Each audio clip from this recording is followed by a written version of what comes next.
जो हमारा यहाँ का पार्षद है वो मंजू जी है, लेकिन वो कभी भी गली में नहीं निकलता है। मेरे घर के सामने जो है नाली है, पर उसमें पूरा गंदगी भरा पड़ा हुआ है। आज तक कभी भी इन्होंने सफाई नहीं करी। लेकिन यहाँ पे जो हम काम कर रहे हैं इसके लिए उन्होंने रोक दिया है। दूसरी बात, जो निगम परिषद है वो मंजू जी है, वो कभी भी नहीं आते। लेकिन इस तरह के जो काम है ये रोकने के लिए उनके पति को भेज देते, राजू निर्मल। ये एक तरह से जो है गुंडागर्दी में दादागिरी, सीधा सीधा दादागिरी कर रहे हैं। गली की सफाई नहीं है, नाले की सफाई नहीं है। लेकिन यहाँ पे ये जो हम पूजा कर रहे हैं इसको करने मतलब रोकने के लिए जो है वो पहले दिन यहाँ पे ताला लगा दिया। उसके बाद आके जो है प्रतिदिन, एक दिन भी हमें शांति से करने नहीं दिया, प्रतिदिन आके वो रखता है।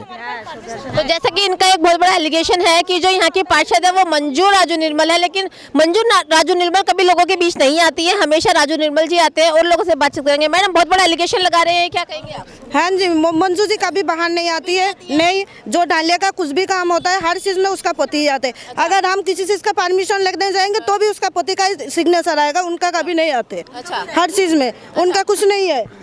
तो मैम जैसे होता है कि निगम पार्षद गलियों में सर्वे करती हैं कि भैया कहीं कोई गंदगी है या कुछ है, तो मैडम करती है या नहीं मैडम नहीं जाते कभी भी। मैं हम तो शकल भी नहीं देखता, वोट के टाइम पे दिखता है बस। अच्छा। बस ही नहीं दिखता, वोट के टाइम पे दिखता है, हाथ जोड़ के माँ बहनों को पैर पकड़ते, बस ही नहीं दिखता। और हमारा जैसे ये काम शुरू हुआ उसी दिन से एमसीडी दफ्तर में जाके बंदा बैठा रहता है और वहाँ से जो है अफसरों को भेज देते हैं जाके तोड़ दो।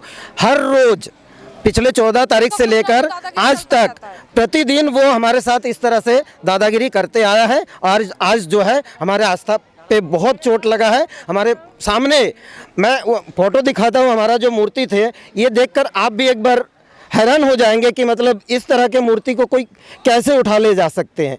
ये देखिए, अब देखिए एक बार, ये मूर्ति हमारे मंडप पे थे।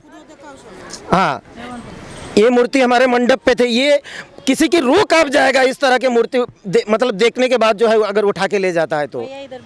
हाँ, ये देखिए, तो देखा आपने कितनी सुंदर मूर्ति है जिसको कि यहाँ से तोड़ लिया गया। और बातों बातों में ये बात निकल कर आई है कि जो मंजू राजू निर्मल है वो लोगों के बीच में नहीं आती हैं, लेकिन जिस टाइम इलेक्शन होते हैं उस टाइम लेडी सीट इसलिए ही दी जाती है कि जो हमारी महिलाएं हैं वो भी आगे आए, वो भी समाज में आगे बढ़े। लोगों के जो लेडीज़ों के साथ में प्रॉब्लम्स है, कई बार ऐसा होता है कि नहीं जेंट्स उसको सॉल्व कर पाते, तो उसको समझे और महिलाएं भी हर कदम पे आगे बढ़े और उनको देखकर जो बाकी महिलाएं उनको भी आगे बढ़ने का प्रोत्साहन मिले। लेकिन लेडी सीट होने का कोई फायदा यहाँ पे नजर नहीं आ रहा है, क्योंकि लेडीज की जगह पर हर जगह जेंट्स ही काम करता हुआ नजर आ रहा है। इसके अलावा भी और भी जितनी भी दिल्ली में लेडी सीट है, मेरी गवर्नमेंट से अपील है एक बार उसको चेक किया जाए, रीचेक करवाया जाए, क्योंकि मैंने सुना है कि हर जगह पर जहां भी लेडी सीट होती है वहां पे लेडी सीट होने के बावजूद भी लेडीज काम नहीं कर रही है। वो अपने घर के अंदर बर्तन चूल्हा चौका ही फूक रही है, या कोई अगर बिजनेस करती तो उसी में लगी हुई है।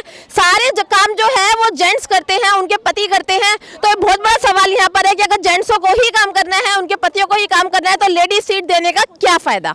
मैम एक बात और जी, एक बात और ये है कि मतलब जैसे यहाँ पे हम काम कर रहे हैं तो मंजू जी को हमने जो निमंत्रण पत्र है वो हमने भेजा, उनके पति को भी भेजा, लेकिन एक बार भी यहाँ पे आके दर्शन नहीं किया। लेकिन जब टेंट लगा तब आके उनको रोका गया, उनको धमकाया गया, टेंट वालों को धमकी दी, टेंट वाले को धमकी दी, हमें भी धमकी दी कि तुम चाहे किसी को भी बुला लो लेकिन ये हम होने नहीं देंगे।